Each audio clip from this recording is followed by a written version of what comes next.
All right, welcome to a different type of episode of the Horse Racing Happy Hour. Mike and Dog here, Louie Rabeau. Yeah, the clink. Hi, Mike. Clink. Are we mailing it in, Louie? Is that what we're doing today? No, we're not doing that. No, not me. No, we're gonna do not as much handicapping tonight. We're in that kind of season where things are kind of gearing down with the big horses getting ready for Breeders' Cup. So we're gonna go through class by class today, especially on the dirt races. So really, Louie. More than Saturday dirt, especially, yes. Right. Yeah, we're gonna look at Saturday dirt races because we can't really do too much on the juveniles just yet, and then we want to have a conversation with our man in Scotland, Mr. James Welsh, before we start talking too much about the European horses. So they went on the green stuff, not the brown stuff. So that's right. We'll wait for old James for that one for sure. And so so we're gonna kind of just go through these Breeders' Cup Classic or these Breeders' Cup classes. And just talk about how the fields are shaping up, what we think, and almost kind of do, in some ways, I guess, kind of a horse racing recap of what's happened so far this year, right? Yeah, that's exactly right. So I've got a top 5 in every class that we have.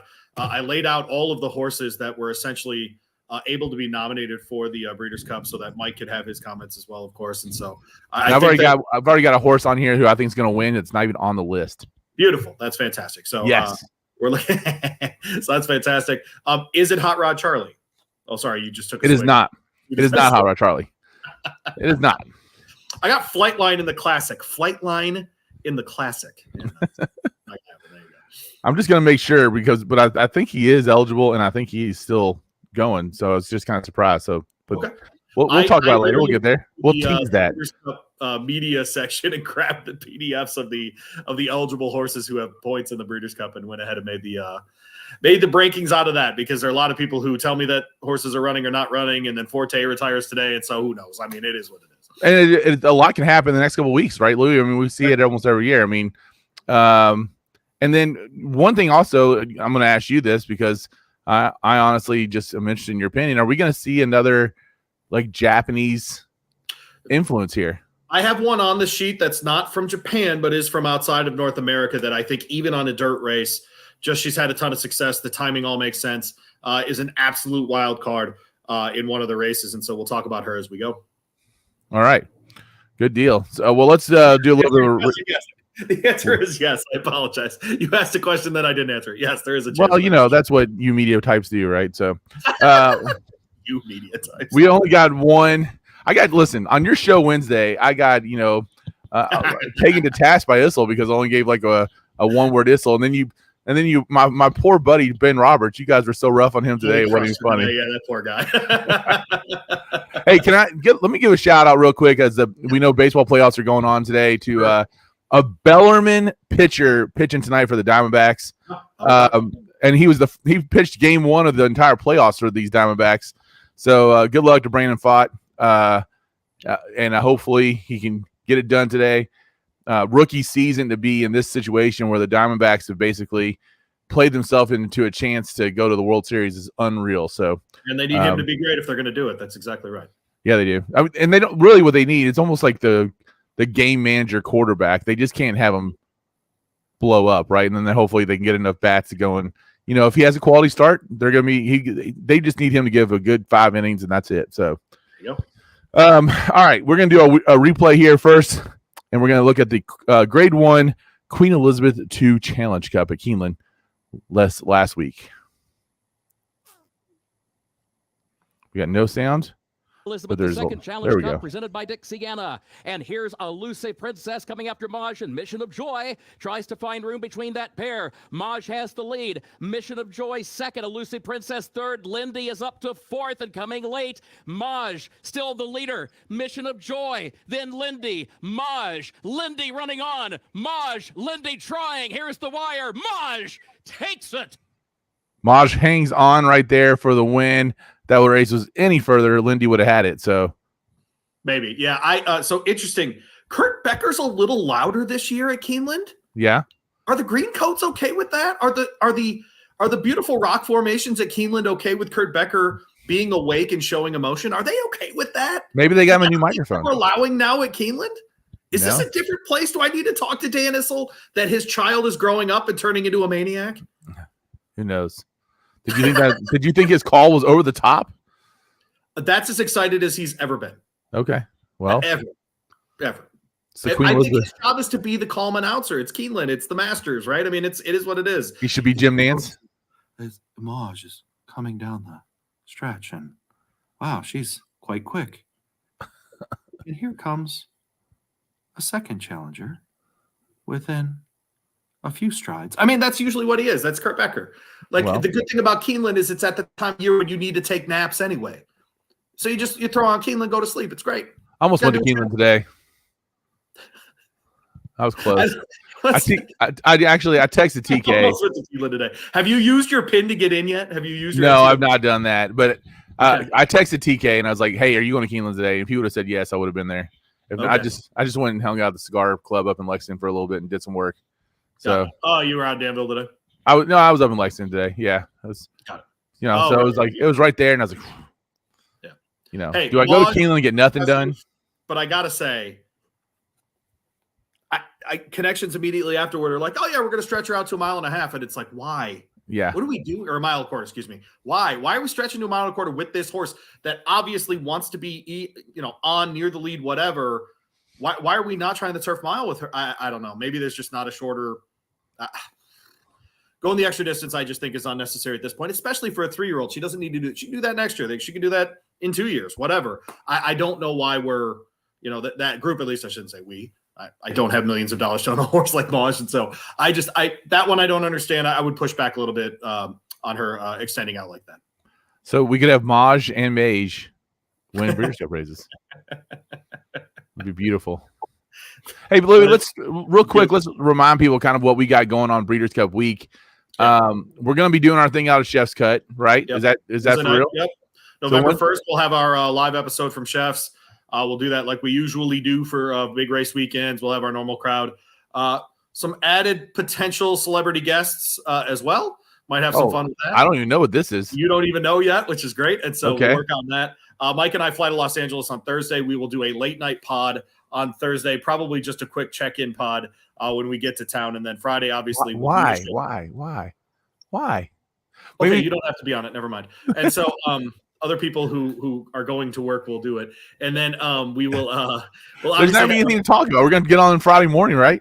Are we going to do Friday during your all's normal time, 10 to 12? Correct. So we'll be on 10 to noon Eastern, 7 a.m. Pacific from out there in Arcadia. We are still finalizing our spot at Santa Anita. Once I know that, I'll make sure that we share it as much as we can so that if you happen to be out at Santa Anita this year, you can at least wave to us or come steal a cigar from Mike. And so we'll definitely do that. And then on Saturday, we will have a show from 9 Eastern until 10 Eastern on ESPN Louisville. And that'll be one of those shows that you can pick up anywhere. We did one last year at Keeneland. It was about 55, 56 minutes, Mike. If you remember, we actually didn't take a break. We're going to do exactly that again this year. So we'll get you ready for that Saturday card. In an hour show, nice and easy, available anywhere in the world, ESPNLouisville.com. Just ask your smart speaker for ESPN Louisville. We'll release it as the podcast at 10 o'clock, so at 7 a.m. Pacific, so that if you can't catch us live, you'll be able to catch it right after. And are we going to have, is it going to be Dan? Is Kilroy going to be on the air with us? Yeah, so Dan and Kevin Kilroy will be joining us for all of our coverage out there at Santa Anita. Yeah, we're going to have to make sure that everyone's really just like shortened to the point, so we get everyone's picks. You know what? I was impressed. We did that Maryland Million show in like 55 minutes, and we had a lot of like playful back and forth too. So if we can do that, I know we can do it for Breeders' Cup. Sure, it takes just a good facilitator, and then we can definitely get it done. So with great hair, yes. So Chef's Cut Wednesday night. If you're around Louisville, Chef sells tickets for that. You can reach out to him for to see if you want to get in. The Chef's Cut Pizzeria.com. Yep. And that's a lot of fun for us because I love interacting with that audience. That's great, really good. And then we'll be out in LA Thursday night, grab some dinner, maybe get on for 15 minutes. Maybe we'll have a little pod over dinner. I don't know. We'll see what comes out. I think it's going to be something like that. Real simple. Just, hey, we're on the ground. Look, Kevin Kilroy exists, that kind of thing. So yeah, we'll do that. Friday, we will be from 10 to noon on ESPN Louisville. You can catch us on the iHeart speaker. We will post that also though on the pod.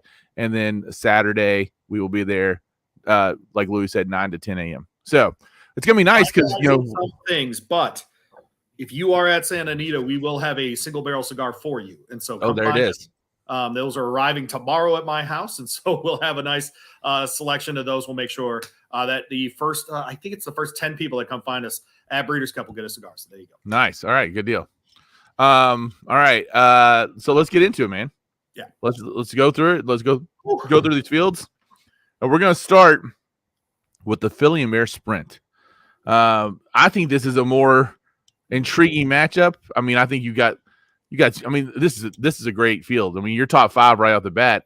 If the 5th horse came in and won, I wouldn't be surprised, right? So let's go through this field real quick. Oh, Zach, hi. Can we talk about the point system? Sure. That'd be a good thing to talk about.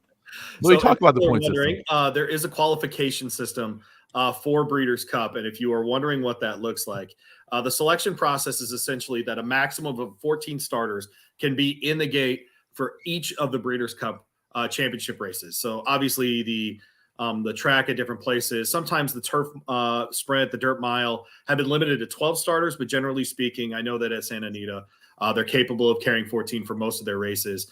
The Breeders' Cup Limited has adopted mostly just a field selection system. And then in case there's too many subscribed horses. So a couple of years ago, Mike, you and I were at Keeneland in 2020 for the Breeders' Cup, and Order of Australia won, and he came in off the bench essentially. And so he's one of those horses that was in an oversubscribed field, was lucky, got in on the 14th spot. So obviously he had made the selection process that way. The other pre-entries, they do have the Win and In Breeders' Cup Challenge Series, which is, I think, a lot of the horses at the top of the list that we have that we're going to talk about today are largely from that. And so there are horses that have qualified through usually graded stakes all over the world, frankly, but many of them in the United States and North America as well. And so that's another way that horses can qualify. And then there's a point system for graded stakes performances during the year. And then at the end, there is a panel that is employed by the Breeders' Cup that quote unquote, it's essentially, since we're in the bluegrass, it's a selection committee. And so after they get through all of those things, if they need to fill a field out and there's too many horses ready to go for those races, you can go ahead and qualify that way as well. And this has been Horse Racing 101. I'm Louie Rabeau. It's presented from our friends at the Maryland Horse Breeders Association. So consider the advantage of buying and racing Maryland breds. Maryland breds and Maryland overnight races are eligible for 15% owner bonuses and 15% developer bonuses. To learn more, to become part of the Maryland success story, visit MarylandThoroughbred.com or call them 410-252-2100. We thank them, of course. They'll be hanging out with us through Breeders' Cup as well. So how about that? Where can people find those point systems, Louie? The point systems are available at the Breeders' Cup website itself. So breederscup.com. They've got all that. There is actually, I don't think you have to be a media member to get into the Breeders' Cup media part of I don't think so. website. Yeah. Yeah. And so I think anybody can go to it. Members.breederscup.com. Really good resource. Shows you all the horses that have qualified through the qualification system and the others that have qualified through that graded stakes system. Okay, so we're going to look at the first race we're going to look at today is the Philly Mare Sprint. I got to ask, Zach, was that a good explanation of the qualifications? Yeah, that was perfect. I just wanted like you guys said a bunch of stuff about getting in, and it was like, no, but tell us how you get in. Yeah. Well, it's not like the Derby where there is just a set of races and you have to be in those races. It does deal with graded and group stakes, if you will, group races around the world as well. Okay. I'm looking at this real quick, just making sure that my horse is in versus the point system, and he is, and he's definitely not on the show sheet. So, all right. Oh, I went based on the website, not on the PDF that I ended up posting, which is I'm looking at the website. The divisional point leaders? Mm-hmm. Oh, is it having a meltdown? Nope. Okay. Is it verifying? No. Okay, because he runs this weekend. Okay. Okay. So you just fucking tell me. No, wait till we get to the classic. I'm not going to talk until you tell me who it is. All right, that's fine. That's going to be the best show ever. Then here we go. So the in that Philly and Mare Sprint, listen, you're going to get Echo Zulu, you're going to get Yagiri, you're going to get Matarea, you're going to get Goodnight Olive. I'm really liking Matarea in this spot, and I think that's going to be a really good price on Matarea. So, Zach, what do you think? Nobody's going to speak. That's good. You want my opinion? Sure. I have to say that, if I had to pick someone here by name alone, I'd go with Darth Vader. But well, I will too, because I love the Star Wars names. Exactly. But man, what a year Echo Zulu has had. I think there's a chance Echo Zulu could just tear it up. Louie, what do you think? He's not going to listen. He's not going to listen until I tell him that Zandon's not on the Breeders' Cup Classic list. So I just said it, Louie. How far? Who else is? You know who else is not on the Classic, and I'm very disappointed this year. I'm going. By the way, Zandon. Zandon, we know is not running in the Classic. That's why he's not on the list. They've already declared that he's not going to run. I just looked at it again. He's listed. I'm kind of disappointed. He can be listed in 2 different places. So, for example, Anarchist is listed in multiple places. I'm going by what the trainer said. He's not running, man. Zandon's not running in the Breeders' Cup Classic. Then where's he running? He's not. Well, he was listed. They don't run anymore, Mike. Oh, well, I didn't. He's not. He's still listed as active. And I said I saw 2 different sites where they had him in there as the list. So I don't know. We'll see. But sure. All right. So who do you like in that Philly Mare Sprint? Yeah, so Echo Zulu's the class here. I don't think it's even a question. 3 straight graded wins. I think she's the best in the division at this point. And for all the jokes we make about Steve Asmussen, 6 furlong sprints on the dirt are absolutely his. Do it again for me. Asmussen. There it is. So I worked hard to get that sound about Steve Asmussen and everything that he does. 6 furlong sprints on the dirt, Mike, you would agree, are his absolute specialty. It's where his best horses have always been. Matoli on up. So I looked at Echo Zulu as being the top of this class. Ugiri did just win that open mind at Churchill Downs. She followed it up with a win in the Thoroughbred Classic of America at Keeneland as well. So she's in a really, really good vein of form right now. They seem to have found something with her going back to 1 turn. Seems to be really effective. Goodnight Olive is an interesting entry here, Mike, because she's the closing type that can pick off a sprint race, right? So I've had a couple of those at Churchill Downs pretty recently where they seem to find their stride better after it falls apart in front of them. This is the Breeders' Cup, man. These horses are going to be flying out of the gate. Echo Zulu is going to be going absolutely as fast as she can. Ugiri the same. This is the kind of race where a Goodnight Olive could absolutely pick it off. I have Kirsten Bosch in the 4th slot here in this class. She's a local shooter. She won the Chillingworth last time out. It's a graded stakes there. The splits in that race are just absolutely outrageous. And so I'll be interested to see how well the California horses do in the Breeders' Cup, because sometimes, Mike, I think that, just familiarity with the track and being out there and whatever else, not having to travel, all those kinds of things, especially in the dirt races, seems to be something that really matters. So to give you an idea with Kirsten Bosch, for example, the splits were 21-3, 43-3, 108-4. And the final time going 6.5 furlongs was 115-1. That's flying. If she can recreate that at Santa Anita, she's absolutely got a shot. She'll be 4th on my list. And then Matarea, I only have in there because she's won me some money before. And I do think at some point, Mike, sometimes in these races, and we know this, she's talented. She's capable of winning, high level races. Is this the one where she is able to, put it together, one last time, win a race like this? I don't think so. But I do think the top 4 in there all have a serious shot to win. Echo Zulu, though, being the class of that one. I mean, I don't think there's any question Echo Zulu is the class. I'm just saying I've gotten bitten so many times by thinking like a horse could be a single in these races. And there's a reason why it's the Breeders' Cup, because everyone in this field is good. And even the deeper horses that you had on that list of 16, I mean, there's several on that list that aren't ranked that if they snuck up and got the win, I don't think anybody would be like, oh my God, I can't believe that just happened, But Echo Zulu has obviously been just incredible as it's gone so far. All right. We're moving on to the Breeders' Cup Distaff. All right, Louie. Top of the stretch, and they're into the stretch, and it is Secret Oath who comes into the final 3/16 in front. Blue Stripe trying to pull off an upset. Ness has to do more. Malathaat is there on the outside. Clariere is coming up the fence. Oh, there's Drummond against Neff. Here comes Clariere. Blue Stripe on the outside. It's Malathaat coming to the wire. Who's it going to be? It is very close. Did Malathaat get up in the last ride? Blue Stripe ran the race of her life. Clariere was third and Ness finished fourth. All right, so after a very suspect week of trying to pick long shots at the Breeders' Cup, man, I went Blue Stripe second and then Olympiad second in the distaff and in the Classic last year, but that was Malathaat nosing out Blue Stripe in what was probably, Mike, the best race we saw at the Breeders' Cup last year. Yeah, it was really good. I mean, and to be honest, it usually is one of the best races, if not the best race. You know, obviously we saw a stud with Flightline last year, which was special. But at the same time, it's what we talk about on this show, right? Fall in love with fillies and mares because you'll get the 3, 4, 5-year-olds all running against one another in races like this prior to heading off to breeding. And last year was no different for sure. So you got Idiomatic at the top of your list, Louie, coming off the win in the Grade 1 Spinster.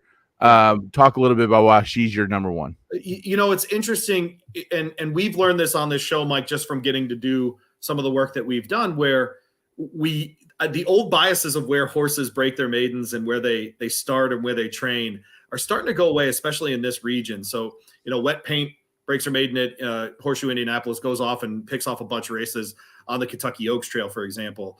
We got Idiomatic, who ran essentially the first half of her life on synthetic, moves over to dirt and is just fine. It's really remarkable, frankly. And so she's won 7 of 8 lifetime.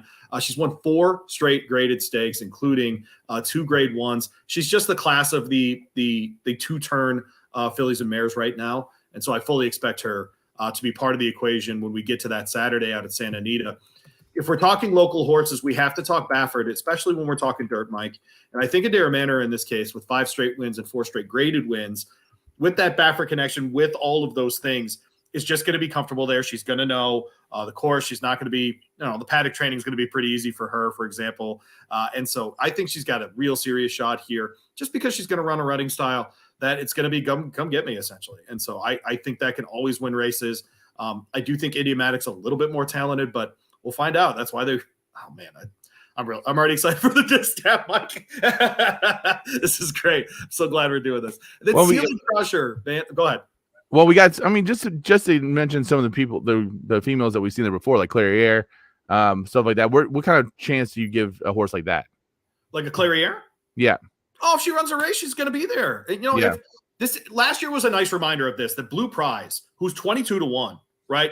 Goes off at 22-1, and she's right there, and she's between horses. She's in the middle of 3 horses at the finish line, still grinding as hard as she can. No, I would look, a horse like Clariere, if for some reason the pace just falls apart in front of her, if we're running high, low 23s and then like a 47 and 1, maybe a 46 and change.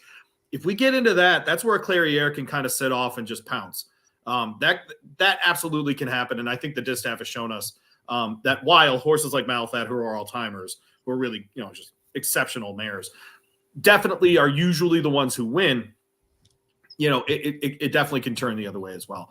Ceiling Crusher, Zach was on the show that night when we had, everybody was. What am I saying? Zach remembers, though, Steve Kornacki giving out Ceiling Crusher on this show. 4 for 4 at Santa Anita, back-to-back stakes. Won that cotillion in the absolute crap, and we had no idea how she would run outside of California, in the crap, etc. Seemed to be no problem for her. And so I think getting back to California and staying there, training out there, etc., I think it's a big positive for her. So I'll put her in the 3rd spot.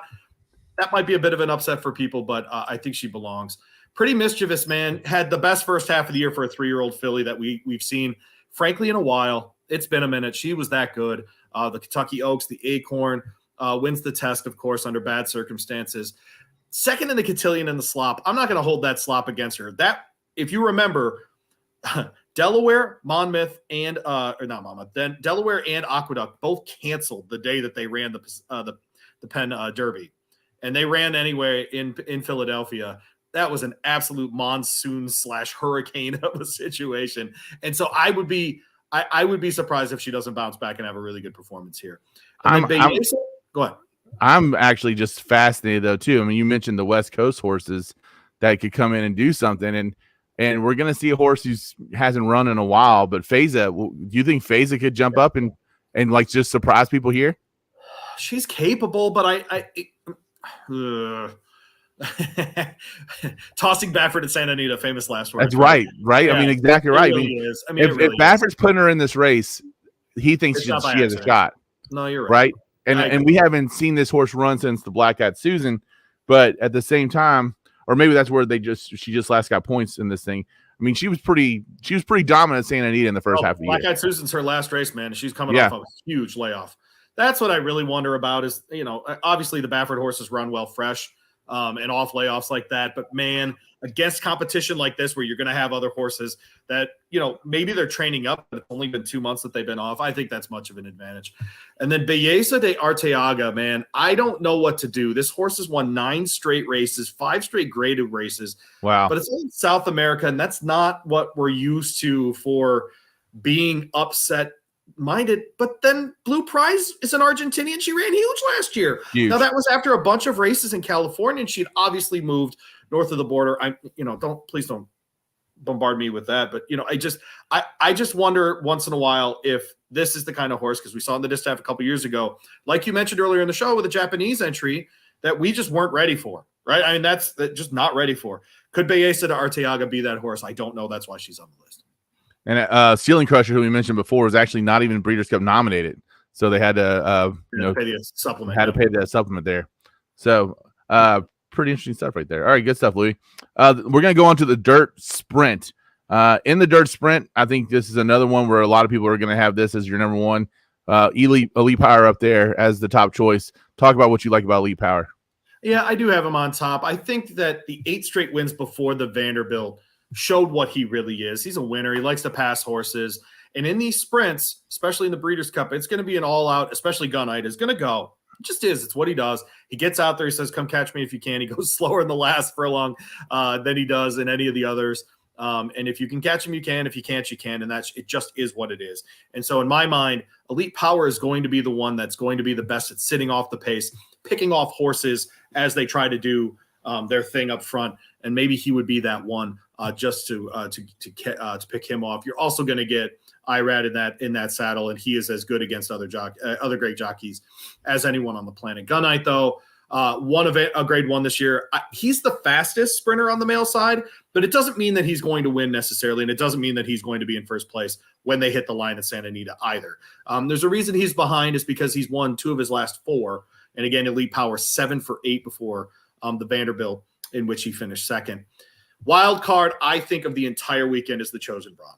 And this is a horse we talked about ahead of the Bing Crosby, Mike, that I couldn't figure out if coming out of state bred competition in California, if those splits meant anything. We talk about class going class on this show. Talk about class, and we're talking about the Breeders' Cup. This is class of class.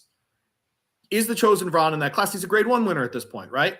I mean, you can't take that away from him ever. The Bing Crosby, we've seen great horses in that race, Mike, come out of that. It's a legitimate grade 1. Say what you want but about Southern California, but look, the greatest stakes at Del Mar are legitimate. They just are. You get bigger fields and you get the top horses. Is the Chosen Brawn really the best of the California sprinters? If he is, and he can keep those clips going, I think he's got a serious shot against this field, or at least to pick up a really big check. 1 in Vermilion. Beat Elite Power in the Jerkins. 3-year-old. Best lifetime speed figure ever, though, was in the Las Barrera at Santa Anita. So can this horse get back to California and reclaim some of that? Yep. So win the grade 1 on the East Coast and then come back to California, get your California speed back. That's a fascinating combination. 1 in Vermilion, like I mentioned, a 3-year-old peaking at the right time, growing up in the fall here. Can we see that horse be part of that equation at the end as well? I absolutely think we can. And so that'll be an interesting entry there as well. And then Anarchist, I have in 2 different groups. I have it in the sprint, and then I have him in the mile because I think they're in between deciding what they're going to do with Anarchist.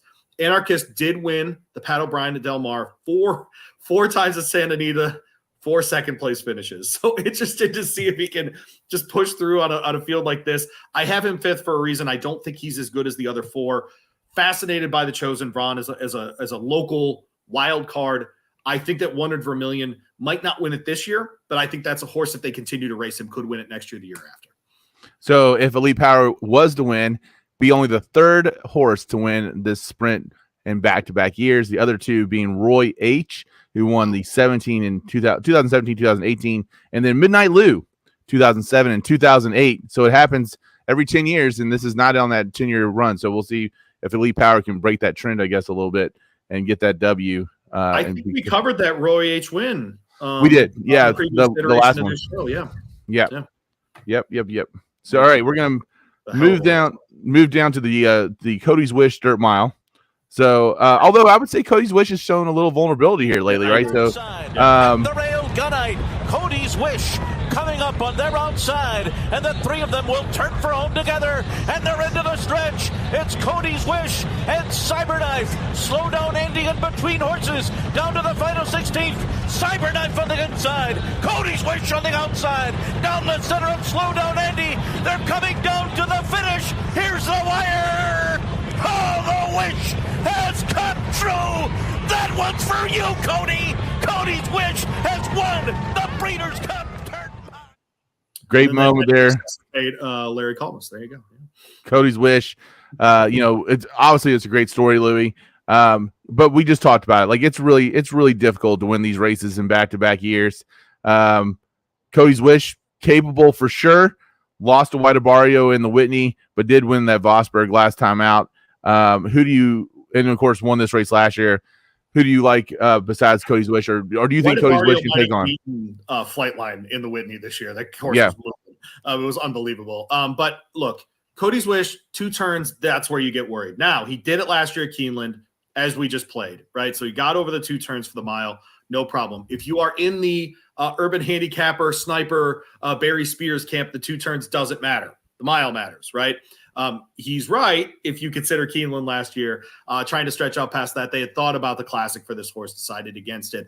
I do think the mile's a better spot. With the way he's been breaking from the gate lately, Mike, it went from like, is it a one-off to, oh crap, he keeps doing it.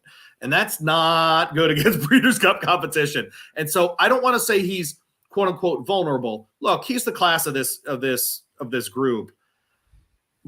But if he stumbles out of the gate in the Breeders' Cup, man, he can lose. I mean, it's the nature of these things. Cyberknife almost caught him last year. Cyberknife. Now, Cyberknife had a nice 3-year-old year. Let's be very clear about that. But he was not the horse that Cody's Wish is. Man, all right, so let's keep going. So that's 1. 2 here for me is Zozos. Impressive in the ACAC. He's 3 for 3.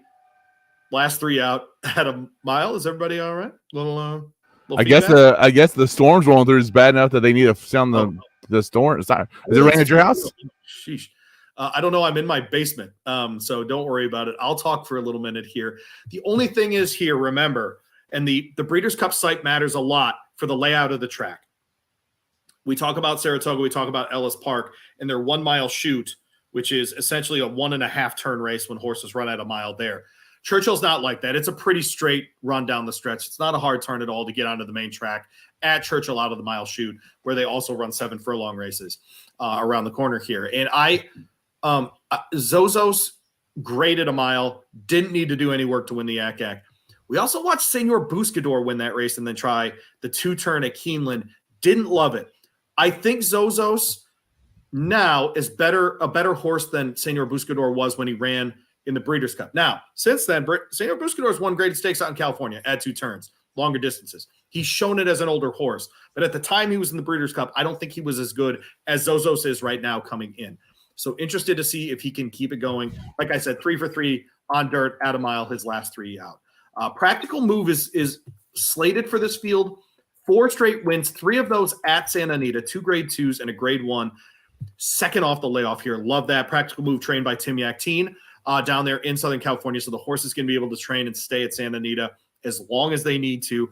I think he's absolutely got a shot here because of those connections, because of the familiarity with Santa Anita. Interested to see what they do with his running style. He's kind of a versatile horse. I think he can do a couple different things, but I think he's absolutely the 3rd best in this group. Now that I'm talking through it, as far as chances to win in the mile, I might put him a spot ahead of Zozos. That's another horse, again, we saw win the Santa Anita Derby, miss the Kentucky Derby, but they at least got that, even if it was kind of a tune-up race in the allowance optional claiming race in earlier this month. So it looks great. Good figure. I mean, great speed figure in that race, and it was a work for sure. Look, I mean, let's call it what it was. It was lesser horses for sure. But you needed to see him run against other horses and know he could do it, right? Totally. Yeah, had to get back out there and show it to me that he was capable. Because if you're telling me he's going to go straight from the Santa Anita Derby to the Breeders' Cup, that's a hard pass for me. Fascinated by him. I think Timmy Actine's growing into his role as a trainer the last couple of years. A lot of scrutiny on him because of the move during Derby season from Baffert to him. But I think an underrated trainer that does a good job out in Southern California. One in Vermilion, man. This is again a horse that we saw in the sprint, dominated Verifying last out in the Jerkins. Interested to see which way they go with him. I would lean toward one turn with him, but if you think that the two horses at the top there aren't touchable, and that maybe Cody's Wish isn't going to get out of the gate well, I don't know. Not sure. And then I have Anarchist in the 5th. I think the mile distance actually in this field fits him a little better. If I were in ownership or in decision-making with Anarchist, I would put him in the mile. The last horse to win this race back-to-back, and actually the only horse to win this race back-to-back, was Golden Sense in 2013 and 2014. Both of those races were at Santa Anita. So, there you go. That's horse. I'm definitely think I'm going to be betting against Cody's Wish. Okay. Which means Cody's Wish is going to win. The besmirchment horse of Breeders' Cup. The besmirchment horse is going to go right there. All right. Now, moving on to the Breeders' Cup Classic. We get the news today that Forte's out. It is like freaking pouring here. Here, I'm gonna let you just talk Classic. I'm gonna mute myself. Oh, all right. Well, can you hear it? We can't hear you. We can't hear. Oh, okay, good. All right, good. I mean, it is like the value of a good shotgun mic. No one can. It is coming down in buckets right now. Like, I didn't even think we were gonna get that much rain. Hook up as they turn for home, and Flightline takes off. Flightline has gone right by Life is Good and comes into the final furlong with a 3-length lead. Life is Good trying to clean the second. Kiba is third, down to the 16th pole. It is Flightline. It is mind-tingling, jaw-dropping, awe-inspiring, Secretariat-like Breeders' Cup Classic win. He won it by 8 lengths on the wire. And that was Olympiad, followed by Kiba, and Rich Strike was fourth. I just want to say, if you can find the jockey cam on Twitter of this, it's worth watching Life is Good and watching Flightline just burst away and disappear. Yeah. It is an amazing experience. And it's good as, I mean, that was so awesome last year to be there for that and for us to witness just the amazing horse that Flightline was. And this is, I'm not gonna lie, it feels a little down for me just from that standpoint. But again, if Arcangelo wins this race, I think we've got a great story here, and we've got a no doubt about it horse of the year, our 3-year-old horse of the year, huh? Yep. No, that's right. And frankly, you could probably push the horse into horse of the year conversation for winning that as well. Look, there are lots of different kinds of races. You and I are of the opinion we don't mind getting shorter prices if we get to watch greatness. That's totally fine with us. Flightline was one of those. Needs to be said, for full clarification on this show, his Pacific Classic was better than his Breeders' Cup, but the conditions at the Breeders' Cup sucked. So I will give him credit for how crappy it was that day at the Breeders' Cup. We almost lost Mike 3 different times to the Wicked Witch of the West. I mean, the wind. And so, dude. If people have never seen me, we were in those media tents, and the tent was like lifting off the ground. I had both feet off the ground several times trying to hold on to that tent. I mean, it was, and I'm not a small person. I'm a big sandbag. It was terrifying. So, it was unbelievable. It was like deuces. I'm going inside. That's great. All right. So in the Classic, I do have Arcangelo on top. I think it's because, and I think if someone sat down with me and said, here's who I have, or someone else, blah, blah, blah, and we sat down 5 people in trying to figure out where we landed. I'll talk to James Welsh next week, and maybe, he could tell me who his favorite is. And I got 5 different answers. I wouldn't be mad at him. I get it this year. I think it's a pretty open race. I think there are certain horses that I don't trust to win it. but I don't think there are a lot that I would just draw a line through immediately. I will have Archangelo on top just because he seems to have figured it out. He reminds me a little bit, about a practical move a little bit as a 3-year-old getting to his best form later and later in the year. And I think, Mike, you'd agree with this. Did he not beat the best 3-year-old field of the year in the Travers? Oh, yeah. I think so. Yeah. So I think even in a year with a 3-year-old class, we kind of wonder how good it is.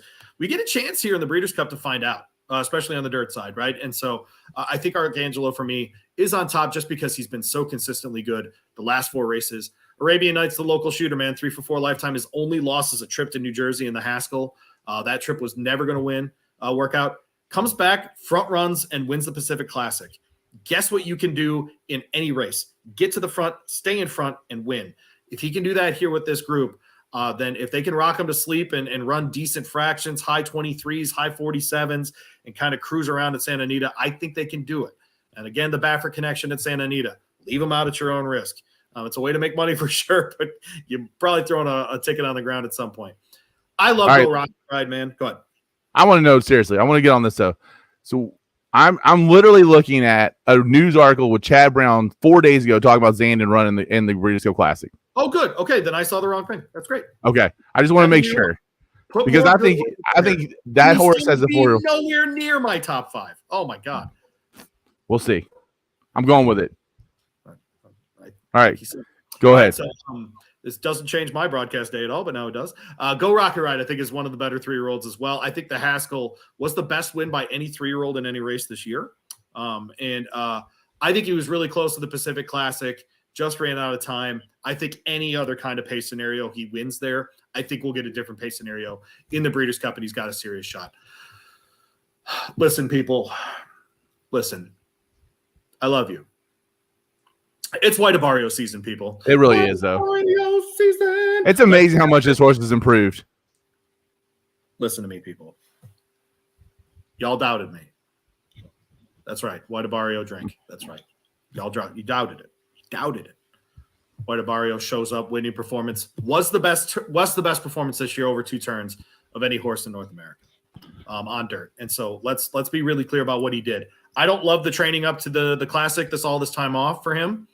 But I get it. It's 2023. That's how trainers act these days. The Dutro folks sent him out west pretty much as soon as he won because it is a winning in. And if you can get that on the Breeders' Cup, you take advantage and you go.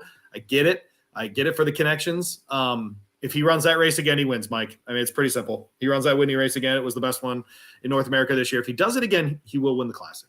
And, of course, that is his most recent performance, right? So we got to weight it that way. But we haven't necessarily seen that from him before that. I mean, he's had some nice races. He's had some nice wins. Man, here's my thing with him. He gets nosed out in the Cigar Mile last year when it was still a grade 1. It's a grade 2 this year. If he wins that race and he's got all the Florida races, he's got to win at Aqueduct in December, and then he comes back and he wins the Whitney at Saratoga, and he's kind of bouncing around winning, I think we take him a lot more seriously in this race. Now, to be fair, I think he's going to be one of the 2 or 3 top bet horses in this field because of that Whitney. They're going to go back. They're going to see the speed figure. They're going to see the connections. The horse is listed right behind him. People are going to see that. They're going to be swayed by that. But I don't love the time off. Be interested to see how he takes to it. But I still have him top 5 here, number 4.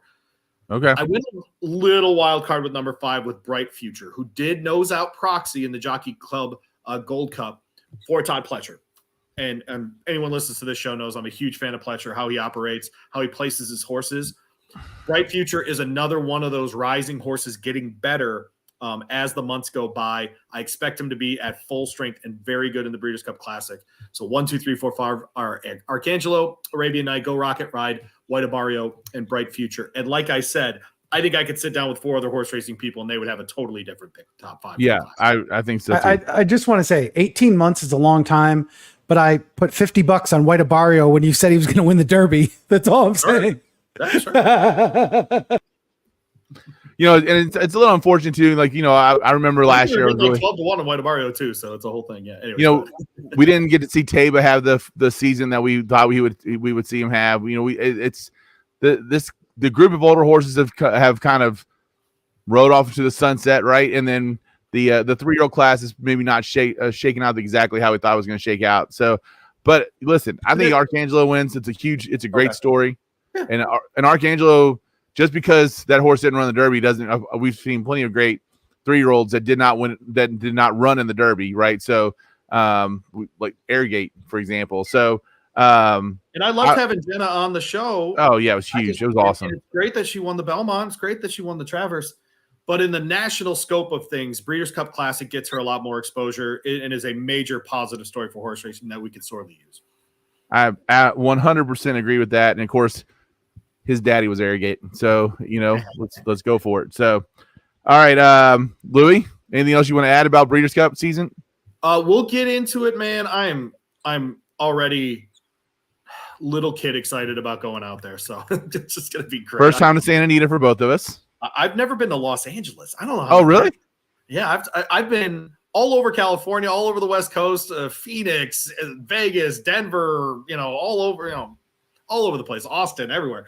So it's not a void of going west. I've spent a ton of time in Seattle, San Francisco, just LA for some reason. 2 years ago, I went to Charleston, South Carolina for the first time.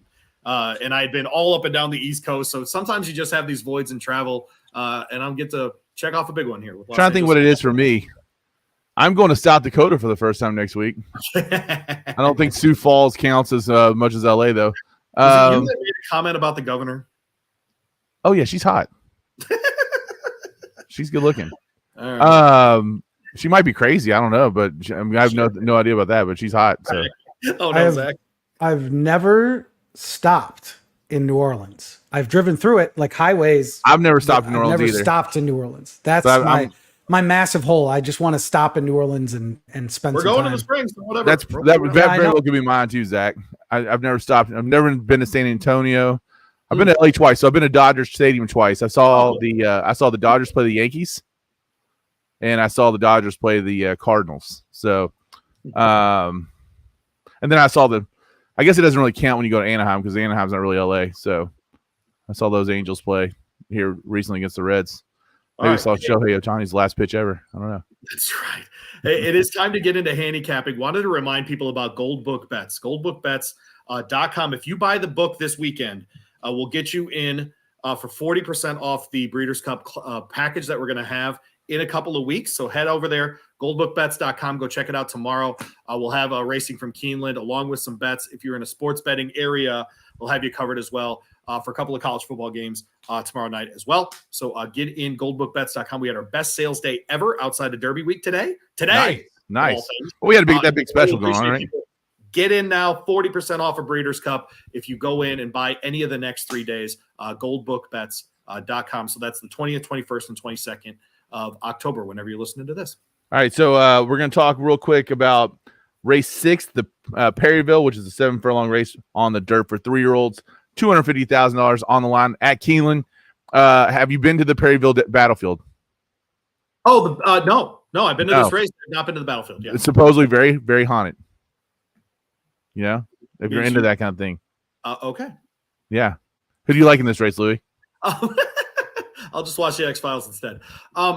This is one, and we're in this weird part of the season where these are the other 3-year-olds, if you will, right?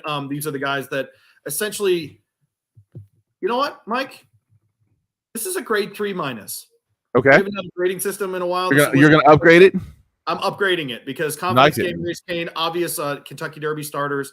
Race Kane never made it to the Derby. I shouldn't say that. But he did run in the Matt Win and was second in the Indiana Derby by a nose behind Verifying. Verifying's in this race, won a grade 3, has since come back and ran in the Jerkins, ran second in the Jerkins at a grade 1 behind Wonder Vermilion, who's going to go run in the Breeders' Cup and I think has a serious shot to pick up a check at the Breeders' Cup. So the other horse, though, that I think is really interesting and is a late bloomer, didn't break his maiden until July at Del Mar, is Dr. Venkman. And they're shipping him in. Mark Glass shipping him into Keeneland for this race. Really interested to watch Mark. Who's Mark? Been talking to Mark Ennis a lot. Sorry. Mike, is that it's going to rain today and it's going to rain tomorrow. And so the course is going to be wet at Keeneland. It'll be interesting to watch what's on turf, what's off turf, etc. How dry will the course be by Saturday? It should stop raining tomorrow on Friday, the 20th, ahead of the 21st. What is that going to look like? Dr. Venkman used to those California conditions, but we've seen a lot of horses travel from California and perform really well at Keeneland. So I'm going to put Dr. Venkman on top because I like the price. We'll take and the Ghostbusters reference. Also that. I will take Johnny V as well in this combination, the two of them. 0 for their last 7. So I'm hoping to get off the schneid with the two of them. I think verifying this is we had Brad Cox on the radio show a couple weeks ago. I asked him about the Jerkins and how I thought he turned back to 1 turn is ideal for this horse. I do think 7 furlongs a mile is about what he wants to do with the mile. By mile, I mean the mile at Churchill Downs, 1 turn mile or Saratoga, something like that. I think we'll see a lot of that from him as a 4-year-old. I have him in 2nd spot there. I went to the 4 horse next. His name is Raised Cane. Ran at Remington last out in the Oklahoma Derby and didn't love it. We're going back. We're turning back here for trainer Ben Colebrook. 2nd off the layoff here, he hits at 25%. And he goes from route to sprint at 14%. Decent sample size there. And so interested to see him move this horse from going 2 turns back to 1 turn. And I really, this meet have been leaning on Louis Saez. By the way, in the Gold Book today, we did have the exacta in race 5, 127-1. Yesterday, we had a pick 3 that paid 75-1. So we're on fire at Keeneland right now. Make sure you get in and check that out as well. And then last, I did have a confidence game. This is a Kevin Kilroy special. He'll tell you all about it Friday morning on Isla Louie. All of the things about this, though, off the layoff, scream that he's not going to win for trainer Keith DeZormo, unfortunately. So I have him in 4th place. 4th spot at a slot, I should say, for a reason. I think you can use the top 2, 5 and 1 on top if you wanted to play a multi-race sequence and move on. And so I will use the old Ghostbuster reference in Dr. Venkman on top here, 5-1. Love the Dr. Venkman reference. Okay. Race. And by the way, I think that's a solid grade 3 field. That's a pretty decent field. For this time of year and what's available, that's at least a grade 3- field. Yes. And if you really want to, on the 21st, you can watch the Perryville Stakes, and then they're doing the Perryville like ghost stories and haunted tours on the battlefield that night. Although I think it's sold out.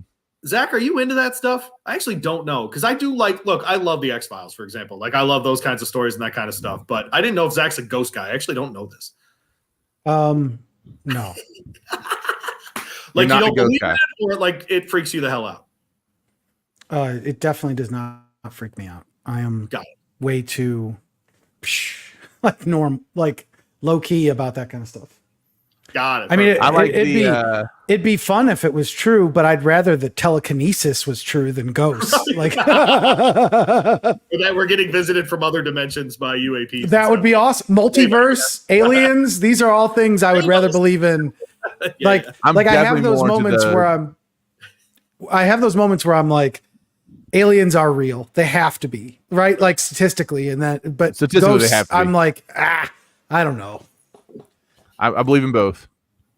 There you go. I believe in both, and I'm into this this Exorcist Files podcast right now. I'm into that. So talk about the exorcisms. I was about to say, I wonder what the overlap between I grew up Catholic and I believe in ghosts is, because because Catholics have like super ghosts, and I mean that in the most respectful way, right? Like you have like the saints are looking over you and angels and things like Like you have these spiritual things that exist.